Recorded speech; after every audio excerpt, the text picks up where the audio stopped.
When did you realize someone shouldn't be a parent? I sensed something was wrong when the new family moved in next door. Have you ever witnessed something so profoundly wrong, so utterly heartbreaking, that it burns into your soul and leaves you with an impossible choice? I did. And it involved my neighbors, their unbelievably lavish life, and their little boy who was quietly, desperately wasting away right next door. From the moment Brett and Tanya moved in, they were that couple. You know the type, like they'd stepped straight out of a magazine. Every hair in place, every accessory designer. Brett, with his tailored suits and watches that probably cost more than my car, even just checking the mail. Tanya, with a different designer handbag for every day of the week, never caught in the same outfit twice. They reeked of money, of effortless perfection.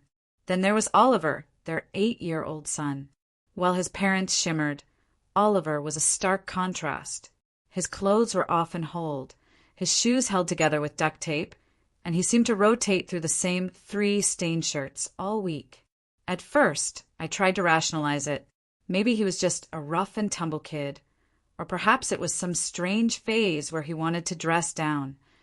But then, one crisp autumn afternoon, I saw Tanya yell at him. He dared to ask for new sneakers because his toes were poking through the old ones. Shoes are expensive, Oliver. Be more careful, she snapped, her voice like ice. And there she stood, clutching a purse that easily cost $2,000, while her son's dignity frayed at the edges of his worn-out footwear. My stomach twisted. Brett and Tanya loved to host, of course. Lavish dinner parties were a regular occurrence, an opportunity to flaunt their immaculate home and recent shopping sprees. While guests feasted on gourmet steaks and sipped expensive wine, exchanging stories of downtown boutiques, Oliver was banished to his room with a peanut butter sandwich. If anyone dared to ask about him, they'd offer a practiced smile and say he was shy or preferred to eat alone. My heart ached for that boy. One time, Oliver, probably lonely or just curious, wandered into a party. His threadbare clothes immediately caught everyone's eye. Tanya, ever the performer, laughed it off. Oh, Oliver, he's just so creative. He loves to dress uniquely. Brett, chiming in with a smirk, added, We believe in teaching him that appearance doesn't matter, only character. The words tasted like ash in my mouth. He said this, I swear, while wearing a watch that could fund a small family vacation. The hypocrisy was a suffocating cloud. But the real breaking point, the moment something inside me snapped, was the school fundraiser. It was a carnival, filled with laughter and bright colors. Parents were volunteering, kids were playing. Brett and Tanya arrived looking like they were off to a country club. Tanya in a pristine sundress, matching heels and sparkling jewelry. Brett in designer jeans and a polo, its tag still stiff inside the collar. Oliver? He was in pants 2 inches too short and a shirt with prominent stains down the front. It wasn't long before other kids started pointing, whispering. Why do your parents look rich, but you look poor? One asked him directly. Oliver just stood there, shoulders hunched, trying to blink back tears, while his parents, oblivious, took selfies with other well-heeled parents. They didn't see him. They chose not to see him. I overheard Tanya tell another mom, Children don't need expensive things. Oliver's learning valuable lessons about materialism. That was it. That was the moment. I knew right then, with a burning clarity, that I had to do something. I had to help Oliver, and I had to teach his parents a lesson of their own. My first step was befriending Oliver. I'd invite him over when his parents were off at their wine clubs or on another shopping spree. I'd accidentally buy too many clothes for my nephew, who, funny enough, was definitely not Oliver's exact size, and ask if Oliver wanted them. Otherwise, they'd just go to waste. The first time he received clothes that actually fit, his eyes welled up, and he clung to them like they were treasure. We kept it our little secret, of course. I told him I didn't want his parents to feel bad about charity. The truth was, I didn't trust them not to turn it into another lecture. Next, I started documenting everything. Every time Brett and Tanya sashayed out in their expensive outfits, while Oliver looked like he'd been forgotten, I discreetly take pictures. I wasn't posting them online, not yet. I was collecting evidence, a timeline, a pattern, a meticulous record of neglect. Then came parent-teacher conference week. I volunteered to help organize, and with a bit of strategic planning, I made sure Brett and Tanya's appointment was scheduled right after the school counselor, Sienna, had already flagged Oliver's appearance as concerning. The principal was already aware Oliver was coming to school in inadequate clothing while his parents drove a luxury car.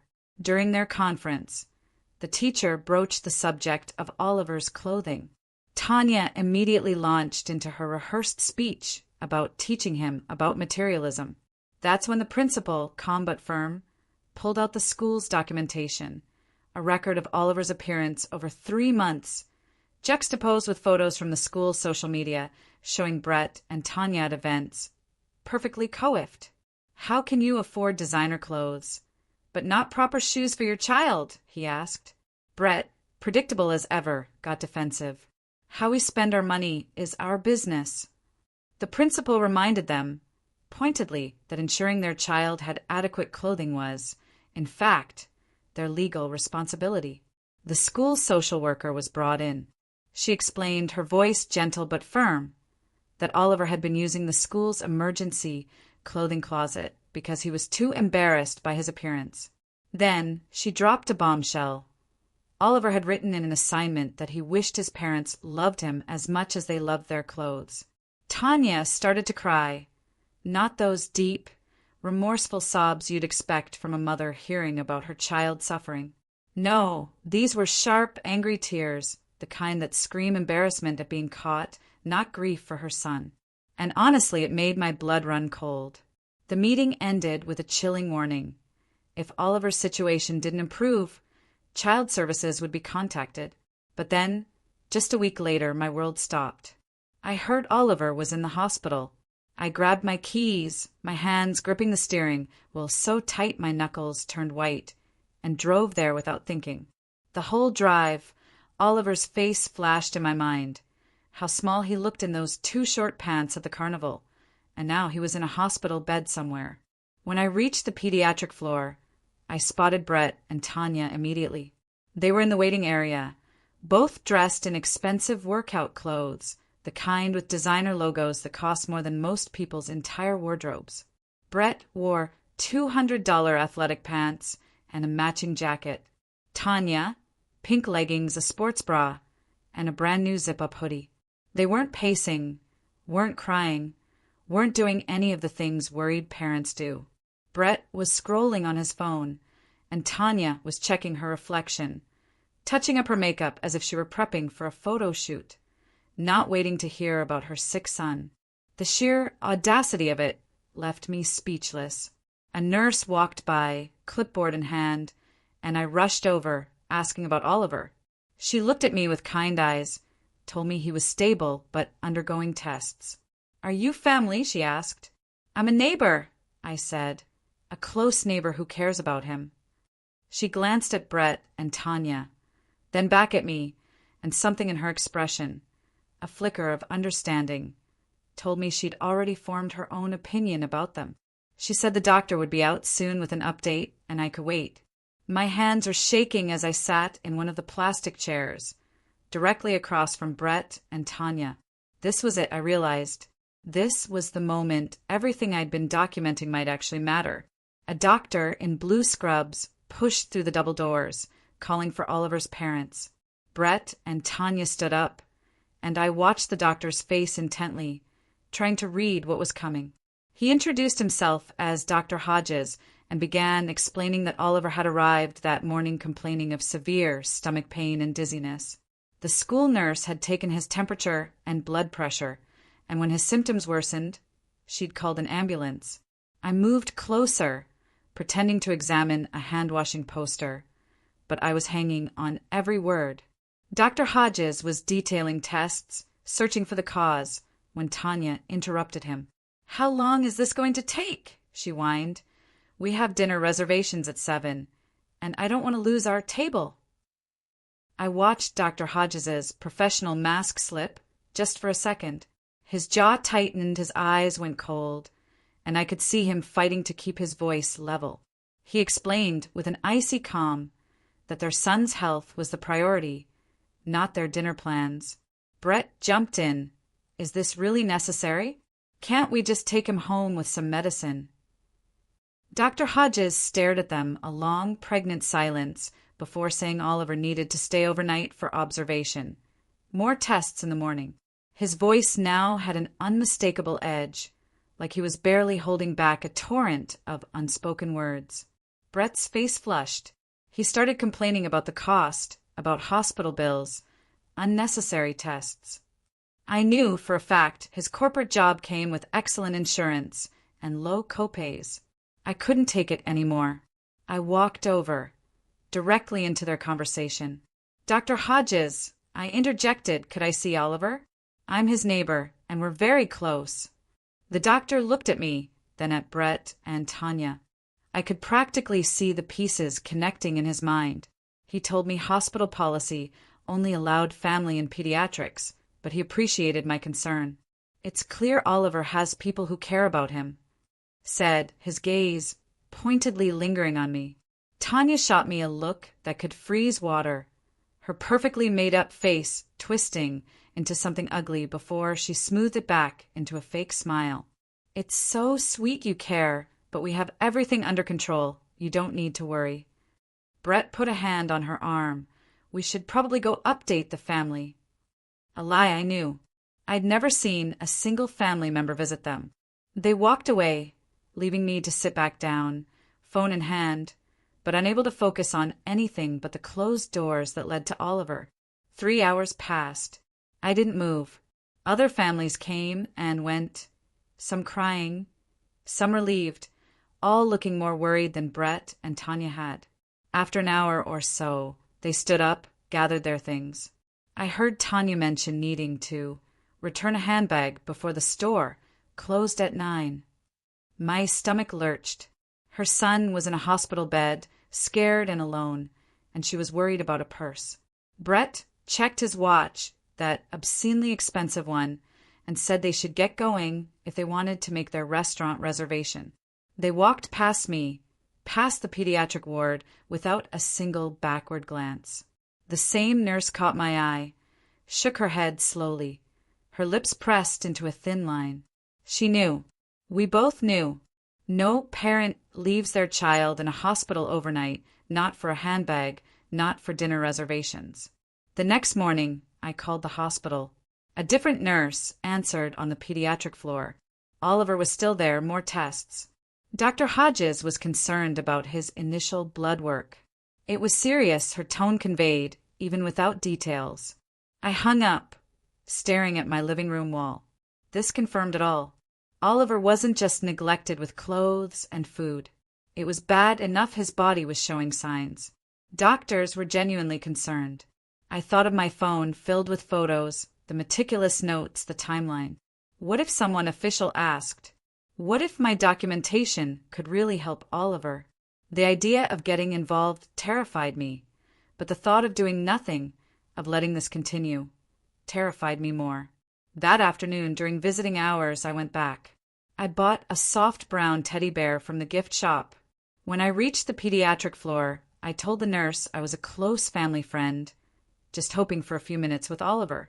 She looked at me, contemplating, then quietly said Oliver's parents hadn't been back. He'd been asking if anyone was coming. She led me down a hallway with colorful murals. Oliver was in a room at the end, looking impossibly small, pale, and 4 in his arm, monitors on his chest. When he saw me, his eyes welled up. He managed a weak smile. I sat beside his bed, gave him the bear. He hugged it tight. He told me his stomach had been hurting for months, but he didn't want to bother his parents. They always seemed busy or annoyed when he asked for things. I had to blink hard, fighting back tears. "You didn't do anything wrong, Oliver," I whispered. "Kids are supposed to tell their parents when something hurts, and the doctors are going to help you feel better." He nodded, but I could tell he didn't quite believe me. A nurse came in, giving me the time's up look. I squeezed Oliver's hand, promised to check on him again soon, and forced myself to leave before I broke down. I was barely home an hour when my phone rang. Unrecognized number. I almost didn't answer, but something compelled me.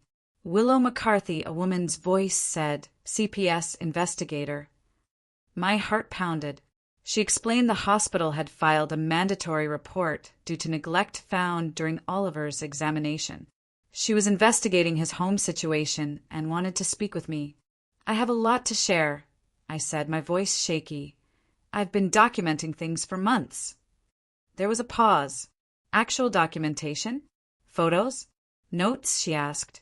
Yes, I replied. She asked to meet the next day. I agreed, gave her my address, and after hanging up, a weight lifted from my chest. Someone official, someone with power. My documentation might actually make a difference. Willow, younger than I expected, with tired eyes, arrived right on time. I had spent the morning meticulously organizing everything. Printed photos with dates, a typed timeline of events. When I spread it all out on my dining room table, her eyes widened. She sat, carefully sifting through the evidence. Pictures of Oliver in his too small clothes, next to his designer-clad parents. Photos of Tanya's luxury car with Oliver in the back, wearing the same stained shirt for days. Screenshots of Brett's social media, showcasing new watches, while Oliver's shoes had holes. My notes detailed overheard conversations.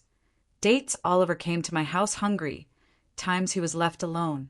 Willow spent almost an hour in silence. Finally, she said, "This level of documentation is unusual. Most neighbors don't have this kind of detailed evidence. It's incredibly helpful." I admitted my guilt, how I'd felt helpless watching Oliver suffer, how I'd worried for weeks before the school conference. "Reporting concerns is always the right choice," she said, her tired eyes meeting mine, "even when it feels scary or uncomfortable." She explained that CPS had opened a formal investigation. The hospital findings were serious.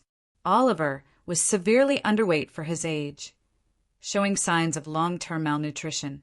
His blood tests revealed vitamin deficiencies that took months, maybe longer, to develop.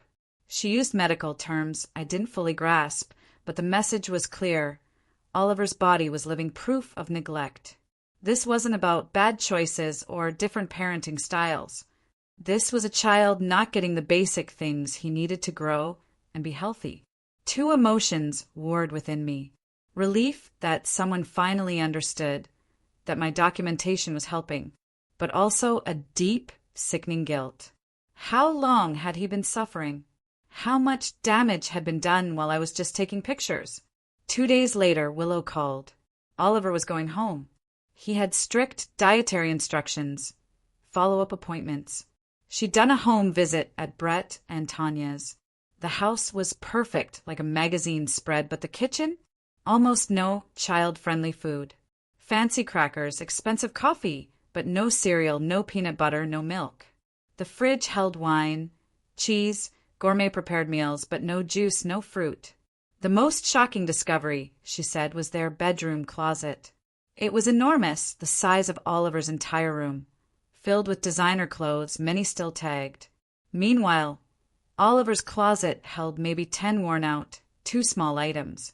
Willow's voice was calm, professional, but I heard the simmering anger beneath. They spent thousands on themselves while their son went without. The investigation, she said, was just beginning. After we hung up, I looked out my window at their perfect house.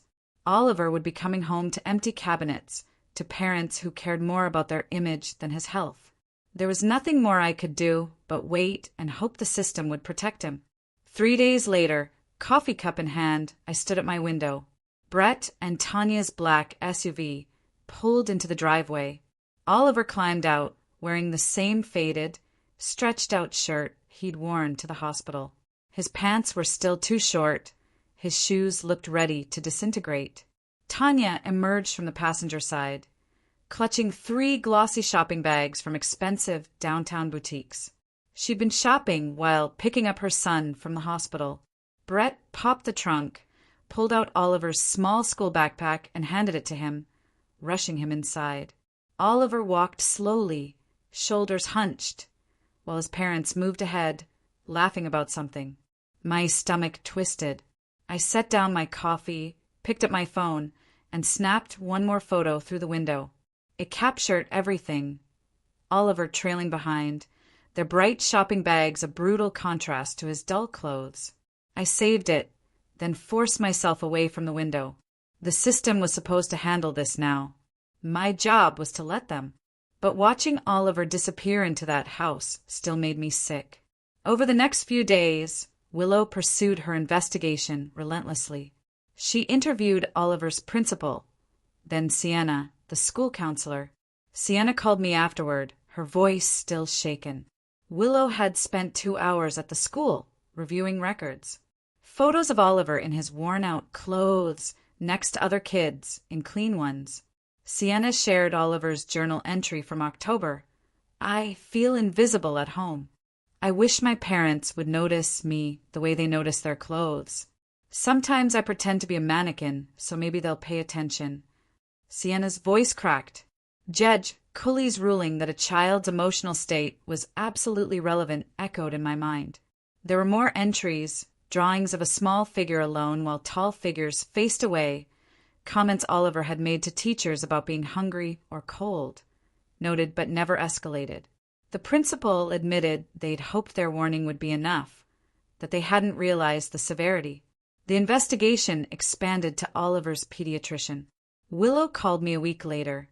Oliver hadn't had a well-child visit in over 2 years. His parents had canceled for scheduled appointments, claiming social calendar conflicts. The last time, at age 6, Oliver was at the 50th percentile for height and weight. By the time he hit the hospital, he'd plummeted to the 15th. His growth had slowed dramatically around age 7, right when Brett got his big promotion and their lavish spending began. The pediatrician, now racked with guilt, offered to testify. Willow asked me to come to the CPS office for a formal, recorded interview. I took the afternoon off work, my heart pounding. The county building was old, fluorescent lights buzzing. Willow met me, leading me to a small interview room with a camera in the corner. "Standard procedure," she said. "Just tell me everything." I started from the beginning. The day they moved in, Tanya yelling at Oliver for sneakers while carrying a $2,000 purse. The dinner parties, the school carnival, my documentation, the clothes I'd secretly given him. She asked if I'd confronted them directly. "No," I admitted. "I was afraid they'd stop letting me see him." I explained I'd tried to help quietly, gathering evidence, hoping someone with authority would step in. My throat grew dry. My hands shook, reliving those months. After the recording stopped, Willow leaned back. I blurted out my guilt. Should I have reported sooner? Could I have prevented him from ending up in the hospital? She was quiet. "Documentation like yours is incredibly valuable," she said gently. "Most people see things but do nothing. The system moves slowly. We have to build solid cases. Your records show a clear pattern of neglect, not just isolated incidents. Don't blame yourself. Even if you'd reported earlier, the investigation takes time. And without the medical evidence from his hospitalization, it might not have been urgent enough for immediate removal." Her words helped a little. She reminded me I'd done something when most would have looked away. 2 weeks later, Willow called. She'd interviewed Oliver. They had a special room, soft colors, toys. Oliver, nervous at first, finally opened up. His parents, he said, believed spending money on kids was wasteful. He should be grateful for a roof over his head, food to eat, even if he didn't know how to prepare it or didn't like it. He was embarrassed at school, tried to make himself smaller, so kids wouldn't notice his clothes. He'd started eating lunch in the bathroom. He often went to bed hungry because his parents forgot groceries or went out to dinner without him. "At least twice a week," he told the interviewer, "sometimes more." Willow's voice was tight with controlled anger. Oliver had been so matter-of-fact, like this was normal. He even apologized for complaining, asking if he'd gotten his parents in trouble. She'd wanted to hug him. The financial investigation confirmed my suspicions. Willow obtained Brett and Tanya's credit card statements. They spent an average of $5,000 per month on their own luxury items. Shoes costing more than rent, handbags in the thousands. Their grocery spending was minimal, usually under $300, mostly for prepared foods or gourmet items. Oliver's clothing expenses for the entire year totaled $270, all from discount stores. They'd spent more on a single shopping trip than on their son's clothes in 12 months. These records will be powerful evidence, Willow said. They show deliberate choices, not accidental oversight or financial hardship. Willow conducted an unannounced home visit. She arrived at 4:30 after school. No answer. She knocked again, called out. Still nothing. She was about to leave when Oliver opened the door. Alone. His parents were at a wine tasting, not back until after dinner. He'd been home an hour, walked from school, let himself in with a key under a flower pot. Willow found him in the kitchen, trying to figure out dinner. The fridge held old takeout, fancy cheese wine. No kid-friendly food. Oliver usually made toast or cereal, but they were out. He admitted his parents left him alone at least twice a week. He looked scared when Willow explained kids his age weren't supposed to be left alone for hours. Did I get them in more trouble? He whispered. Willow called Brett. Music, conversation in the background. She informed him she was at his house. Oliver was alone, a violation of state supervision laws. Brett sighed, as if she was being unreasonable. He said they thought Oliver was old enough. Willow said they needed to return immediately. Brett, annoyed, agreed. Willow stayed with Oliver until his parents arrived 40 minutes later, smelling of wine, clearly annoyed. My phone rang Friday afternoon. Sienna. The case was moving to a custody hearing. Oliver's court-appointed attorney wanted supportive adults to testify. Would I be a character reference for Oliver? Yes, I said without a second thought. Sienna warned me. Testifying would make my involvement very public. Brett and Tanya would be furious. I don't care about their anger, I told her. Oliver's well-being is more important. I sat on my couch, nervous. I'd be publicly stating they were bad parents. They'd know I was the one who documented everything. No going back. But I thought of Oliver's face in the hospital, his journal entry. I knew I'd made the right choice. The medical assessment arrived a week later. Dr. Hodges's report confirmed long-term malnutrition, stunted growth, a weakened immune system, and stress-related issues. Oliver's vitamin deficiencies took months to develop. Children don't develop these problems from picky eating, Willow told me, but from consistent, inadequate care over a long time. This report, she said, proved it wasn't just about clothes. It was a fundamental failure. 3 days later, Willow called again. CPS was moving forward with formal court intervention. Brett and Tanya would receive official notification. The state was recommending temporary loss of custody while they met requirements to prove they could properly care for Oliver. My stomach twisted. They would know. The notification arrived 2 days later. I watched from my driveway as a process server handed Brett the thick envelope. His face turned beet red. He called Tanya. They read the documents, and she started screaming about how this was impossible, how they'd done nothing wrong. Brett pulled her inside, slamming the door. Shouting echoed through the walls for an hour. That evening, Tanya posted on Facebook, targeted by judgmental people, system overreaching, trying to destroy their family. She never mentioned Oliver's medical condition, the malnutrition. It was all about being persecuted for teaching values. Dozens of people, ignorant of the truth, commented with support and outrage. The next morning, everything changed. Brett and Tanya transformed into the most attentive parents in the neighborhood. They took Oliver to the park. Oliver wore brand new clothes, still creased from the package. Tanya pushed him on the swings, snapping pictures, posting quality family time. Brett played catch with him, making sure everyone saw. It was a blatant performance, fake and infuriating, but I documented every instance. Willow called me. "This happens constantly," she said. "They become perfect parents for a few weeks, hoping to convince everyone the concerns were overblown. But the court," she explained, "looked at patterns over months, years. My documentation, showing months of neglect followed by this sudden perfection, would actually help the case. It proved they knew how to care for Oliver, but chose not to until caught." I felt a wave of relief. 3 weeks later, a subpoena arrived. My hands shook as I read it. Testify at the preliminary custody hearing. My involvement would be public. Brett and Tanya would sit there, hear me describe what I'd seen. No going back. Willow reminded me Oliver's safety was paramount. The neighborhood gossip network exploded.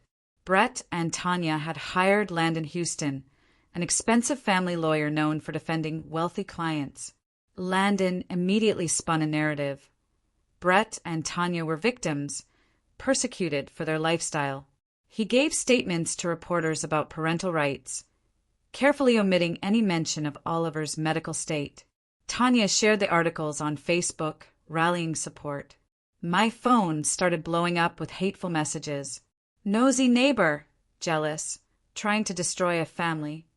Social media accounts went private. Voicemails spewed venom. Sienna called me, telling me this backlash was common. People will naturally side with the parents. It's easier to believe the reporter is wrong than accept parents could neglect their child so badly. She reminded me Oliver's medical records would speak for themselves. The preliminary hearing arrived. I walked into the courthouse, stomach churning. Brett and Tanya stood with Landon, looking like they were attending a business meeting. Tanya saw me, her face hardening, whispering to Brett. The hostility was palpable. When my name was called, I walked to the witness stand, folder clutched to my chest. I swore in, my hands trembling. Nicolette, Oliver's attorney, asked about the pattern of neglect. I described everything. Tanya refusing shoes, Brett complaining about costs with an $8,000 watch on his wrist, Oliver in the same 3 shirts while his parents wore designer outfits, dinner parties, the carnival. Nicolette displayed my photos on a screen. I explained each one. Then Landon rose for cross-examination. His goal: make me look like an obsessive busybody. "Do you have children?" he asked. "No." "Then you don't understand the challenges of parenting." He questioned how many hours I spent watching my neighbors, implying I was obsessed. Did I consider Oliver liked old clothes? Or they were teaching him values? I stayed calm, sticking to facts. Children don't develop malnutrition and vitamin deficiencies from parenting choices about values, I stated. I documented out of concern, not boredom.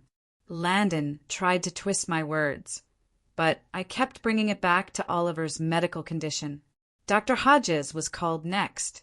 In his white coat, with Oliver's thick medical file, he explained Oliver's severe stomach pain, dizziness, and the chronic malnutrition that concerned the medical team. Blood tests revealed multiple vitamin deficiencies. Oliver's growth was significantly below normal. These conditions don't develop overnight, he emphasized, but indicate long-term inadequate nutrition. Landon pressed. Eating disorder? Medical condition? Dr. Hodges shook his head. Tests were normal. The evidence points to inadequate nutrition provided by the caregivers. Landon suggested picky eating. Dr. Hodges interrupted. Children don't develop multiple vitamin deficiencies and stunted growth from being picky eaters alone. They need consistent lack of appropriate food over time. Judge Cully leaned forward, asking for a timeline. At least 6 to 8 months, possibly longer, Dr. Hodges confirmed. Nicolette called me back to present my documentation. The first photo flashed on the screen. Oliver in his torn shirt, Brett in his designer suit at the carnival. A gasp went through the gallery. Nicolette clicked through more. Oliver in 2 short pants next to Tanya in a $1,000 dress. Oliver's holed shoes beside Brett's loafers. The dinner party photo, Oliver in stained clothes in the doorway. Then Willow's. Photos of the empty kitchen. Nicolette displayed credit card statements, highlighting thousands spent on luxury items for the parents, while Oliver's expenses were virtually zero. Judge coolly studied each image, his jaw tightening. When Nicolette showed my timeline, matching Oliver's deteriorating appearance to his parents' escalating spending, the judge took off his glasses and rubbed his eyes. "How many photos?" he asked. "Over 40, Nicolette replied, spanning 3 months, all showing the same consistent pattern. The judge looked at Brett and Tanya, his expression morphing from professional to undisguised anger. Sienna testified next, with Oliver's schoolwork. She described him trying to make himself invisible, shrinking in his seat when kids mocked his clothes. She read Oliver's journal entry. "I wish my parents loved me as much as they loved their clothes." Landon objected, calling Oliver's feelings irrelevant. Judge coolly overruled him immediately. A child's emotional state is absolutely relevant to overall welfare. Sienna described the bullying Oliver endured, unchecked by his parents, even after the school contacted them.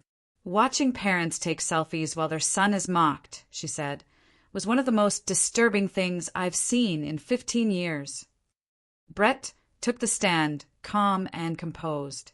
Landon guided him through a rehearsed narrative, teaching Oliver values, that appearance doesn't matter. Brett claimed the malnutrition was a complete surprise. Oliver never complained.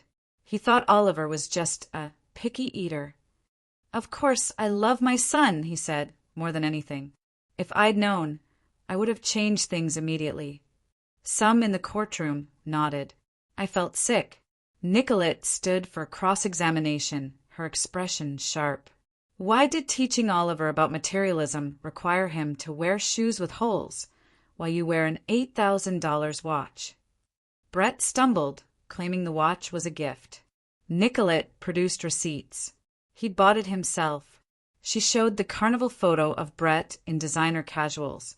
What professional purpose did that serve? His answers grew weaker. Did a child going to bed hungry learn good values? Brett insisted Oliver wasn't hungry. She showed photos of the empty cabinets.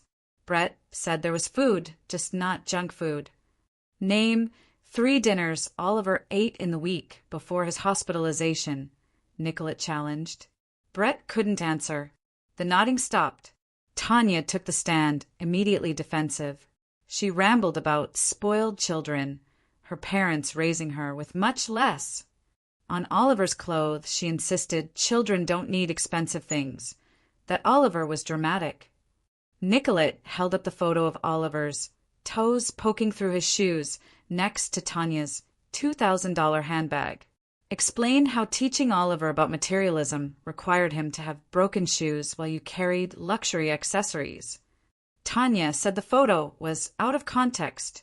She'd bought him new shoes right after. When? Nicolette pressed.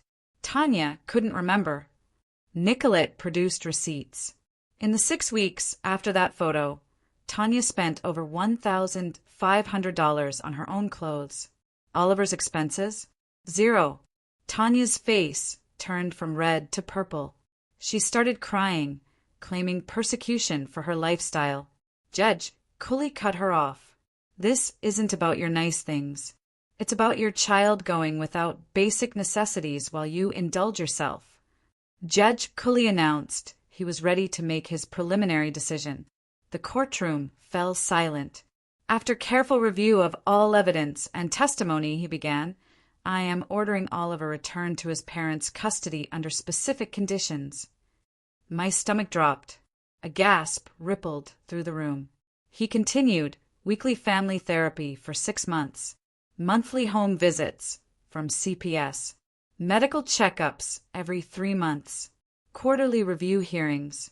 "This is a conditional reunification," he stressed, his voice stern, "not a final decision.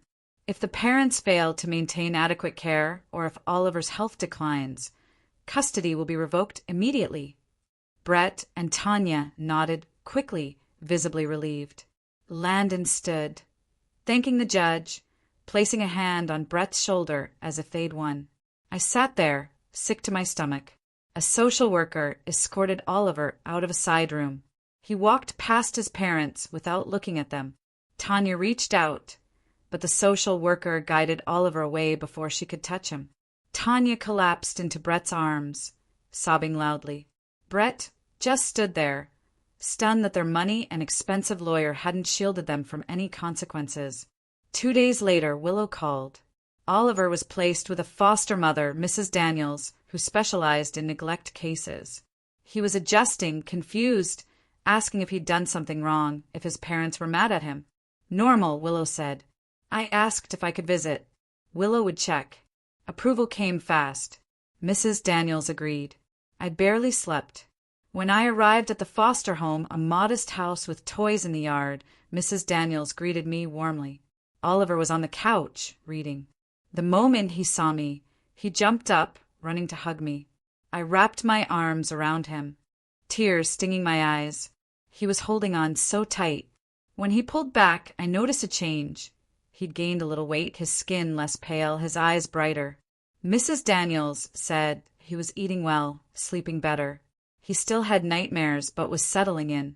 Oliver, more animated than I'd ever seen him, showed me his room, the new books. We sat together. Oliver fidgeted, his eyes too worried for an 8-year-old. Are my parents mad at me? He whispered. Is this all my fault for complaining about being hungry? My chest tightened. No, Oliver, I said, kneeling to his level. Adults are supposed to take care of children. It's their job to make sure kids have food, clothes, everything they need. You didn't do anything wrong. He nodded slowly, trying to understand. Then, when can I go home? I had to swallow hard. I don't know, buddy. Some grown-ups are working to figure out the best plan. He looked down at his hand, small and confused. Mrs. Daniels brought cookies and juice. Oliver ate 3 cookies, quickly, like he was still afraid the food would disappear. Before I left, Mrs. Daniels pulled me aside. Oliver had been hiding food in his room. Snacks under his pillow, crackers in his closet. Common for kids who've experienced food insecurity, she explained gently. It'll take time for him to trust that meals will always be available. My heart broke again. A child shouldn't have to hide food. I thanked her. He talks about you often, she said. Having a familiar face who cares is helping him adjust. The court paperwork for Brett and Tanya arrived. Willow called me to detail the requirements for reunification. Parenting classes twice a week, weekly family therapy, regular unannounced home visits.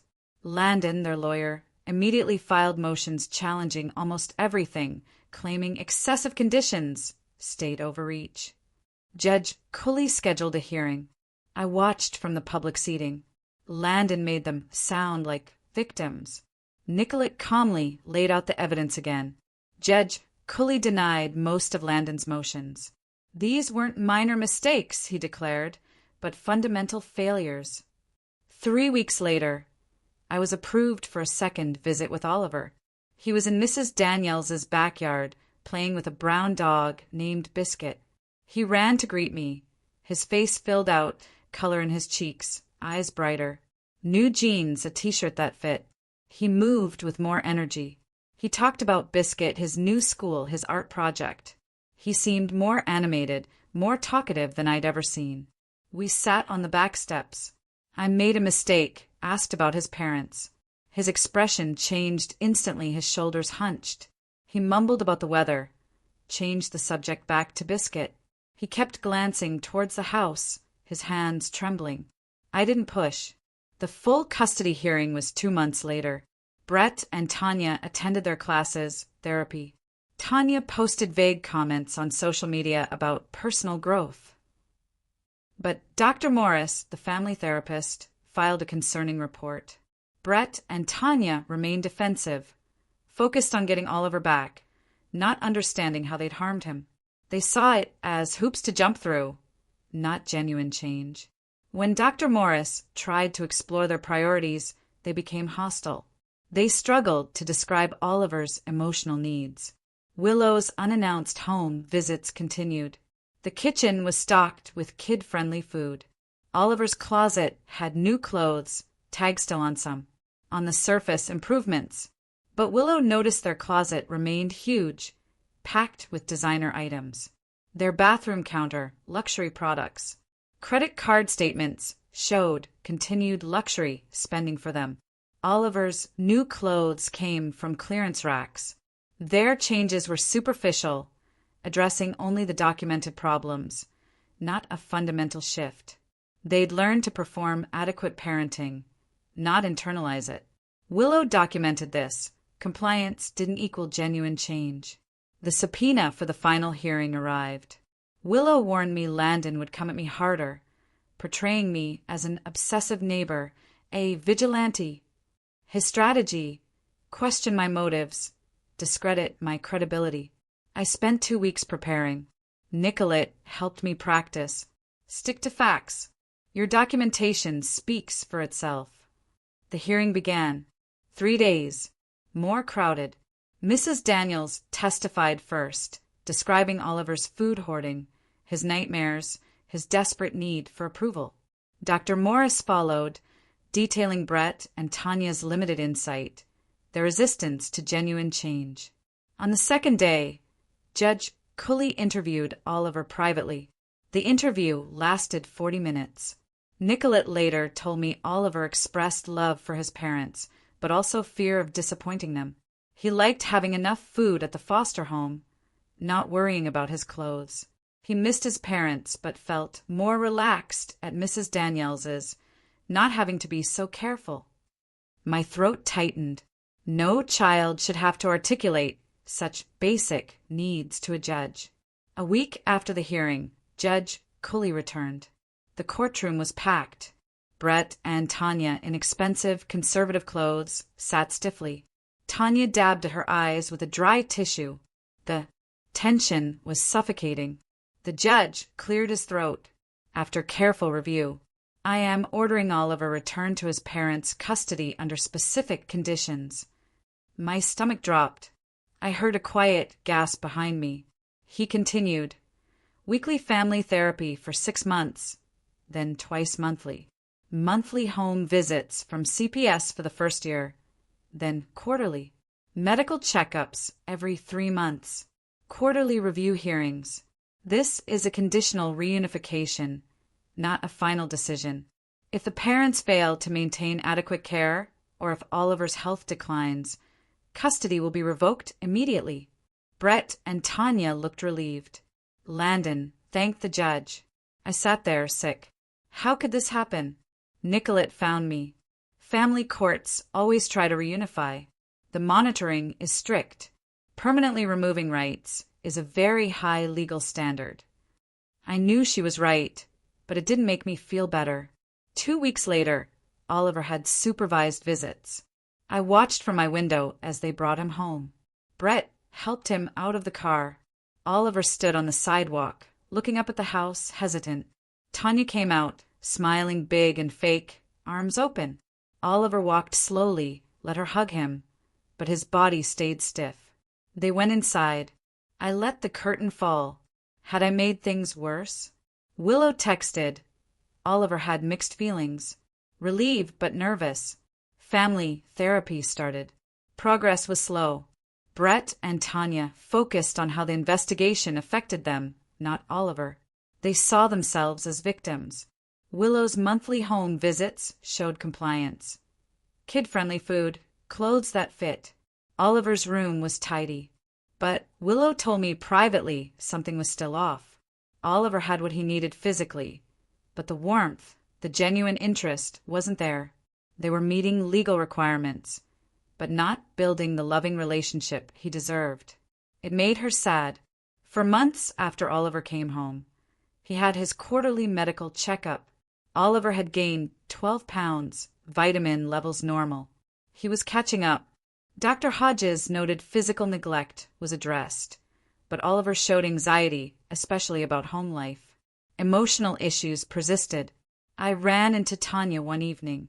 "Hello," she said, polite but cold. I asked about Oliver. "He's fine.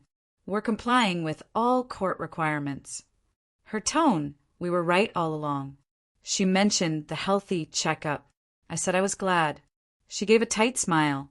We appreciate your concern, but everything's handled now. The conversation lasted 2 minutes, but the damage was permanent. She'd probably hate me forever. 6 months after Oliver's return, another court review hearing. Judge Cully noted full compliance. He reduced monitoring to quarterly visits, therapy to twice monthly. Brett and Tanya looked relieved. Landon thanked him, but the judge leaned forward, his voice serious. You remain under court supervision and scrutiny. Any regression will result in immediate intervention. He made it clear this wasn't over. I started seeing Oliver outside more. One afternoon, he carried a poster board, paint on his fingers. Joined art club, he said shyly. He was going to after-school activities, even laughing with classmates. Sienna called me. Oliver was participating more, making friends. Proper clothes, regular meals. He was confident enough to be a kid. Therapy was helping him process everything. I watched him grow more comfortable, riding his bike, playing basketball. I had to figure out my role. Not his parent, not a close family friend. When I saw him, I'd wave, chat about his art, his books. Keep it casual. I didn't ask about his parents.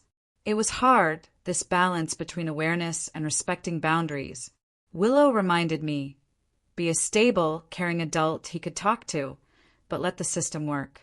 Brett and Tanya kept their expensive lifestyle. The difference?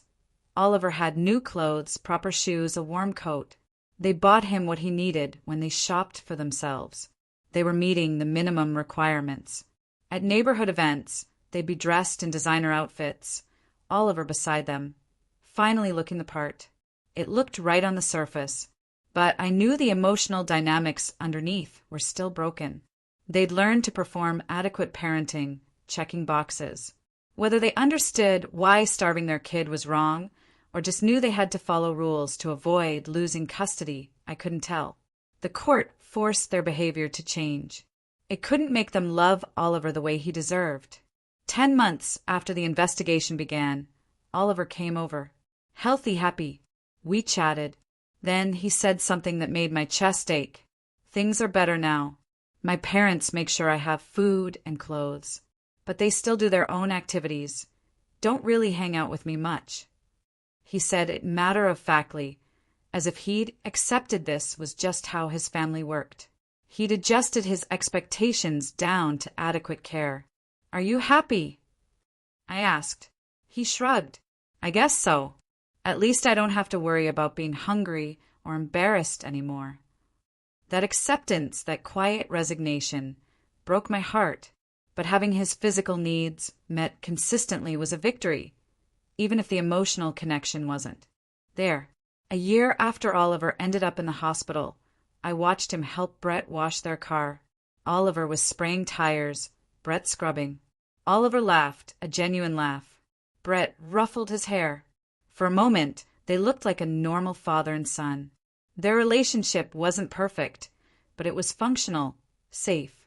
More than a year ago, when Oliver was starved and neglected, I watched Oliver accidentally spray Brett with the hose, and Brett laughed instead of getting angry. A complicated mix of relief and sadness. Oliver looked healthy, vibrant, wearing clothes that fit. He seemed content, even if he wasn't getting the deep parental love every child deserves. Looking back, my intervention led to imperfect but necessary change. Oliver is physically healthy, adequately cared for. That might not have happened if I hadn't documented, hadn't pushed. It's not a fairy tale ending where Brett and Tanya transformed into perfect parents. It's the messy reality where court orders force compliance and ongoing monitoring prevents them from sliding back. They buy Oliver what he needs because they have to, not because of a profound change of heart. I've learned that sometimes helping means accepting incomplete victories. You can't save everyone, only ensure they're safe enough to have a chance at growing up. My role now is simple, a stable presence in the neighborhood. Someone who waves, asks about his art projects, and remains ready to speak up again if needed. I hope it won't be necessary, but I'm watching. And I'm here if Oliver ever needs someone to notice that things aren't right. Tell me, what do you think of this kind of justice? Have you ever had to choose between staying quiet and speaking up, even when the outcome isn't perfectly happy? I really want to know your thoughts in the comments below.